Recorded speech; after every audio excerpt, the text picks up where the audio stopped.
कृष्णा। राधे राधे दोस्तों। आज की इस वीडियो में हम आप सभी को इंदिरा एकादशी की संपूर्ण कथा सुनाने जा रहे हैं। तो चलिए कथा को प्रारंभ करते हैं।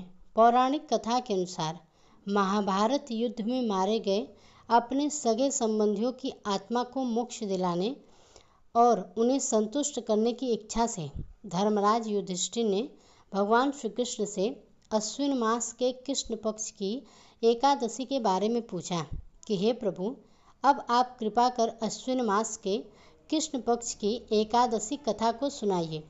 इस एकादशी का क्या नाम है और इस व्रत को करने से कौन सा फल मिलता है, सब कुछ विस्तार पूर्वक कहिए। तब भगवान श्री कृष्ण ने धर्मराज युधिष्ठिर से कहा, हे धर्मराज, अश्विन मास के कृष्ण पक्ष की एकादशी का नाम इंदिरा है। इस एकादशी का व्रत करने से सभी पाप नष्ट हो जाते हैं, नरक में गए हुए पितरों का उद्धार हो जाता है। हे युधिष्ठिर, इस एकादशी की कथा को सुनने मात्र से मनुष्य को अनंत फल की प्राप्ति होती है। अब मैं तुम्हें एकादशी की कथा को सुनाता हूँ, तुम ध्यानपूर्वक सुनो।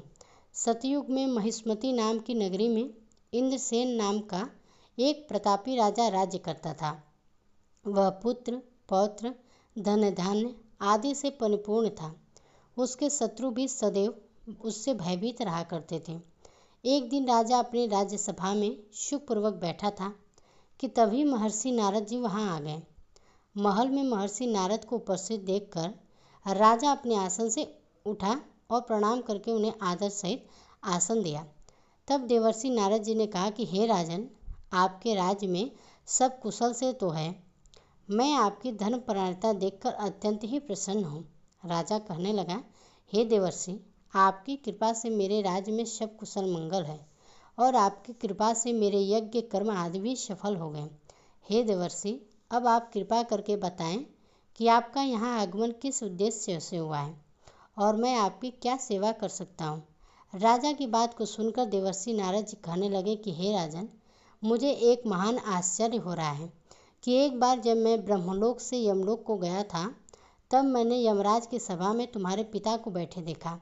तुम्हारे पिता महाज्ञानी, दानी और महान आत्मा थे, लेकिन एकादशी के व्रत बिगड़ जाने के कारण अब वह यमलोक को चले गए हैं। तुम्हारे पिता ने तुम्हारे लिए एक संदेश भिजवाया है। राजा ने यह बात सुनकर बड़ी उत्सुकता से पूछा, क्या संदेश है देवर्षि? कृपया करके जल्दी बताइए। तब देवर्षि नारद जी कहने लगे, राजन, तुम्हारे पिताजी ने कहा है कि हे देवर्षि, आप मेरे पुत्र इंद्रसेन, जो कि महिष्मती नगरी का राजा है, उसके पास जाकर एक संदेश देने की कृपा करें कि मेरे किसी पूर्व जन्म के बुरे कर्म के कारण ही मुझे यमलोक मिला है। यदि मेरा पुत्र अश्विन मास के कृष्ण पक्ष की इंदिरा एकादशी का व्रत करे और उस व्रत के फल को मुझे दे दे तो मुझे मुक्ति मिल जाएगी। मैं इस लोक से छूटकर स्वर्गलोक में वास करूंगा। इंद्रसेन को अपने पिता के यमलोक में पड़े होने की बात सुनकर बहुत दुख हुआ और उसने नारद जी से पूछा कि हे देवर्षि, यह तो बड़े दुख का समाचार है कि मेरे पिता यमलोक में पड़े हैं। मैं उनकी मुक्ति का उपाय अवश्य करूंगा। आप मुझे इंदिरा एकादशी व्रत करने का विधान बताने की कृपा करें। तब देवर्षि कहने लगे कि हे राजन, अश्विन मास के कृष्ण पक्ष की 10वीं तिथि के दिन प्रातः काल श्रद्धापूर्वक स्नान करना चाहिए। इसके बाद दोपहर को भी स्नान करना चाहिए। उस समय जल से निकलकर श्रद्धापूर्वक पितरों का श्राद्ध करें। उस दिन केवल एक समय शुद्ध सात्विक भोजन करें और रात्रि को पृथ्वी पर शयन करें।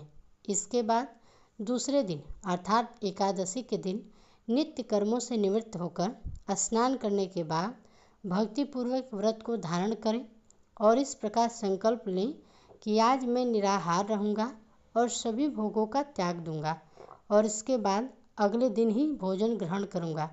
हे प्रभु, हे नारायण भगवान, आप मेरी रक्षा करने वाले हैं। आप मेरे इस उपवास को संपूर्ण कराइए। इस प्रकार संकल्प करने के बाद आचरण करके दोपहर को शालिग्राम भगवान की प्रतिमा को स्थापित करें। ब्राह्मणों को बुलाकर भोजन कराएं। उन्हें दान दक्षिणा अपने सामर्थ्य के अनुसार दें। भोजन का कुछ हिस्सा गाय को जरूर दें और भगवान विष्णु का धूप, दीप, नैवेद्य आदि से पूजन करें। एकादशी की रात्रि को जागरण करें। इसके बाद द्वादशी तिथि के दिन मौन रखकर बंधु बांधव सहित भोजन करें। हे राजन, यह इंदिरा एकादशी की व्रत की विधि है।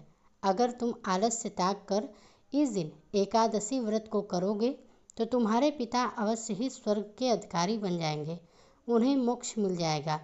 देवर्षि नारद इस प्रकार राजा को व्रत का सब विधान समझाकर अंतर ध्यान हो गए। राजा ने फिर इंदिरा एकादशी के आने पर उसका विधि विधान पूर्वक व्रत किया। बंधु बांधव सहित इस व्रत को करने से आकाश से पुष्पों की वर्षा हुई और राजा के पिता यमलोक से रथ पर चढ़कर स्वर्गलोक को चले गए। इस एकादशी के प्रभाव से ही राजा इंद्रसेन ने भी इस लोक में सुख भोग कर अंत में स्वर्गलोक को गया। भगवान श्री कृष्ण ने धर्मराज से कहा कि हे धर्मराज, यह मैंने तुम्हारे सामने एकादशी के महात्म्य का वर्णन किया। इस कथा के पढ़ने और सुनने मात्र से ही पापों का नाश हो जाता है और अंत में मनुष्य स्वर्गलोक का अधिकारी बनता है। तो बोलिए भगवान विष्णु की जय।